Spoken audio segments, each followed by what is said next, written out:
Hey everybody, it's Douglas here, and today we're going to have a mini deep dive on how to use AI to find your tone. And obviously you could just go into ChatGPT and say, sort of try to define your tone and figure out how to do it. But I wanted to show you both a tool that I created and how I created it because it's really, really cool.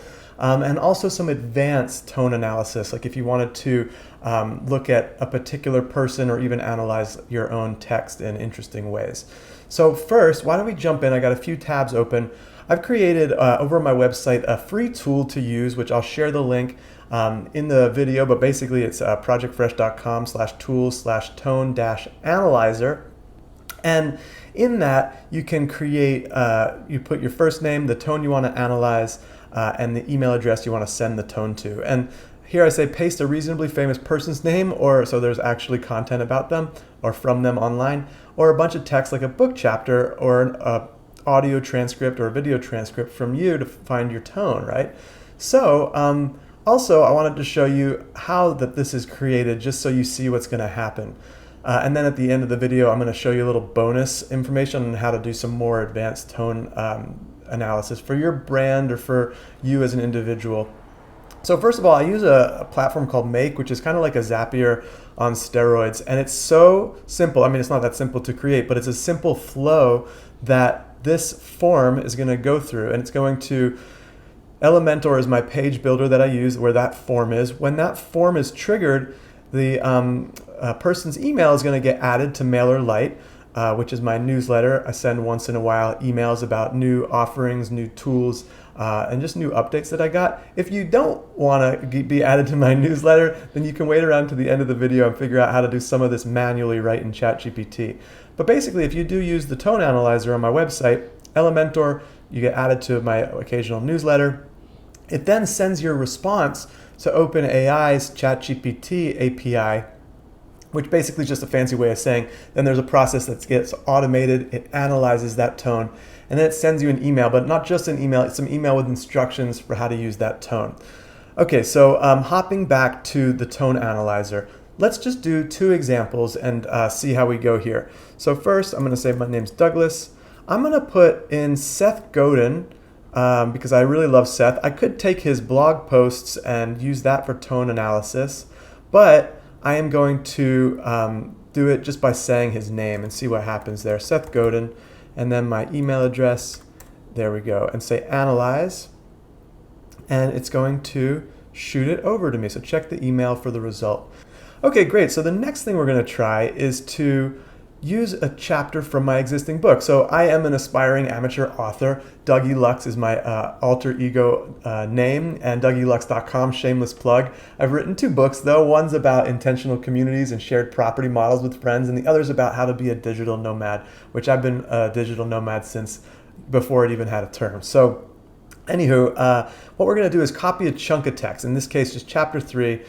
We don't have to copy the whole thing, even just a few pages is going to be probably like enough, sufficient to get a good idea of our tone. And so we take that, I say my name is Dougie, and paste it in there. And then we can just use the same address. You can do this multiple times. And then analyze. So we're going to have Seth Godin's, and we're going to have an example from just his name, and then using the tone analysis from the book that I've written. So let's go over to Gmail and see if we have got those responses. Okay, great. So the first response is Seth's, and it says the tone is intellectual and knowledgeable, pragmatic and logical, and these other aspects of how to write with his tone. And you could get more fleshed out with this, but at least this is going to probably give you a sort of Seth Godin style of tone.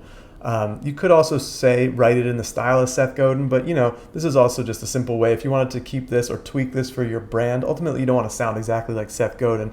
This is a great way to start honing. You could even combine this tone with somebody else's, maybe somewhere more humorous or less professional. You get the idea.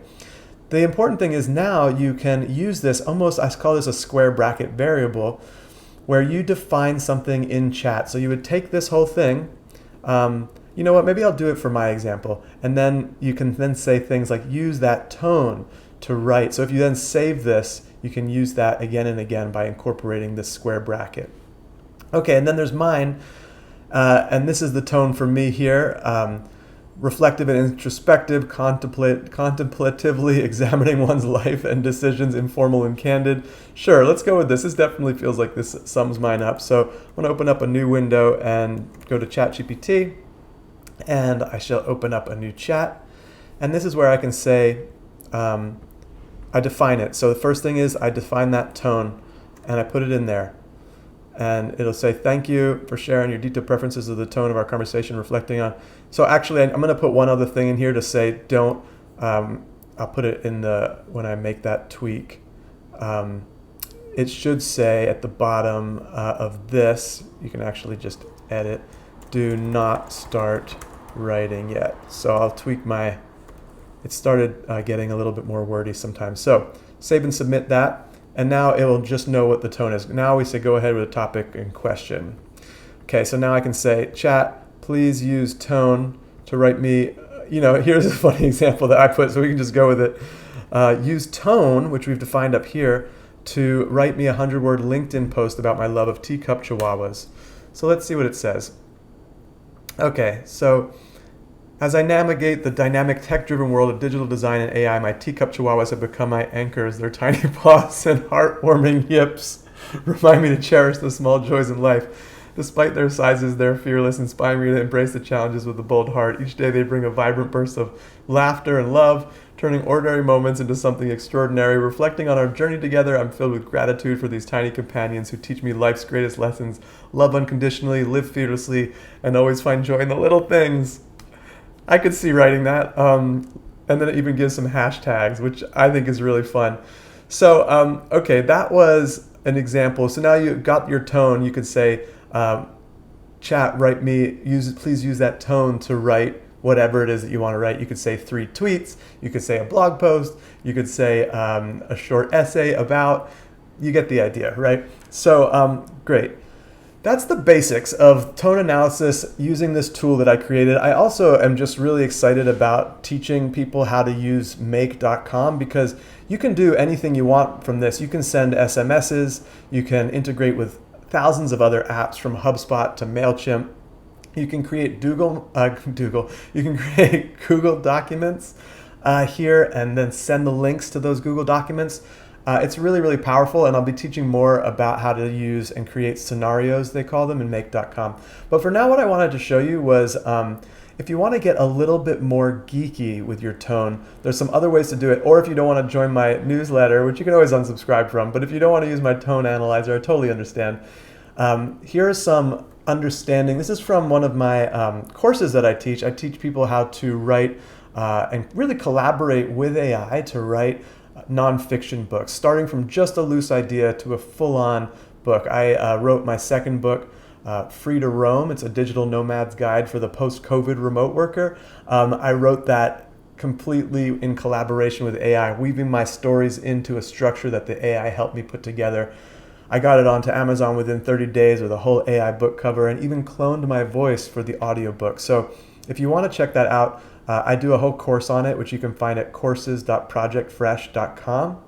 It's really, really cool, and it helps you get all the way onto Amazon. But one of the modules, in fact, module 1, one of the first things we do is do the tone, defining of our tone that we want to use in the book. And in this case, I have a few different prompts. The simple prompt is as simple as define the tone and writing characteristics of Seth Godin in such a way that I could train future chats on it. Okay, and then you can then copy that in and do what we just did. Example of a type of person, probably seen this, type like a seasoned mentor or like an expert in digital marketing, whatever. You can actually describe a type of person. You can use adjectives like humorous, persuasive, and vulnerable. You can combine all of those too. And then the more advanced is, starting to get more advanced, is existing tone analysis training, where I want you to define the tone. You can pause this and use this prompt. I want you to define the tone and writing characteristics of the following text and a few other variables and things that you want to make sure that it talks about. You can do it. And then you can do a second one and say, I want you to do this second chunk of text, and then say the next prompt, now you can combine the previous 2 definitions of the tone and writing characteristics in such a way that I can train future chats on it. Now you can see that's really useful if you want to say have like, I I don't know, like David Sedaris mixed with Seth Godin, or Obama mixed with Hunter S. Thompson, right? You could really get creative in trying to establish your own unique tone by the combining of other tones. And then basically the same way, once you get it, you have that tone equals and then the description, and then you can say using tone in brackets and then whatever it is that you want. And then finally, public domain and combinations. This is interesting. You can describe the tone of books, of movies, of albums, of instructors or speakers, a little bit like we did above. And you can juxtapose those tones easily in this. Like I did once for fun where I juxtaposed The Jungle Book and Pulp Fiction, and I think it created a whole new jungle noir theme, and I was able to use it, and it was really fascinating. I'm not going to go into all of that. If you'd like, you can let me know in the comments if you'd like to learn more on any of this stuff or see more examples. For now, I have a lot of things that I show on my YouTube channel, which you can subscribe to for longer extensions. And if you're interested in learning more about this or even taking this course, you can head on over to projectfresh.com, where it has all my socials, links to my courses, as well as other things that I'm working on and exploring. So thanks so much for joining today. Again, I would love to know what you'd like to hear more of. So if there's anything I can do to make it easier and more fun for you using technology, that's ultimately my joy, is using technology to bring out our creativity, make our lives more easy so that we can spend more time with our loved ones, our families, go to the gym, go for a walk. Just because AI might be making us 10 times more efficient, maybe we can just work 5 times as much or produce 5 times as much and take that other 5 times and spend that on other things. That's what I'm going for with all this use of technology. So I hope you've been inspired. Again, reach out if there's anything I can do to support you. And in the meantime, have a creative and efficient day. All right, bye.